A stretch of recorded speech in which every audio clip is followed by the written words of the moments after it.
রাজশঙ্কর ঠিক সময় এসে গেছিস ভাই। আরে মালদা, আপনাকে ওই বন্ধুর কথা বলেছিলাম মনে আছে? ওই হনলুলু, হনলুলু যাবে, ও হচ্ছে সেই।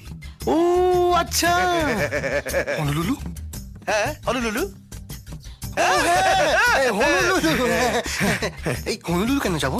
এই তোকে বললাম না যে এই মাল্লার জন্য একটা চাঙ্গা হওয়ার ওষুধ নিয়ে আসতে হবে, যার জন্য তোকে 5,000 টাকা দিলাম। 5,000? হ্যাঁ, তুই বলি 5,000 টাকা হবে না, 7,000 টাকা হয়ে গেছে, ওষুধের দাম বেড়ে গেছে আরো 2,000 টাকা, তাই না? ও হ্যাঁ, মনে পড়েছে। আমি তো সেটাই দিতে এসেছি। হ্যাঁ, ও টাকাটা দিচ্ছে। আচ্ছা আচ্ছা। না না, আচ্ছা আচ্ছা নয়, 7,000 টাকা হয়ে গেছে, দিতে ও হবে।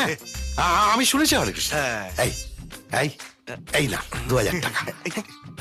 আমার ওষুধটা কিন্তু মনে করে আনবেন হরে কৃষ্ণ। চলি তাহলে। আসে।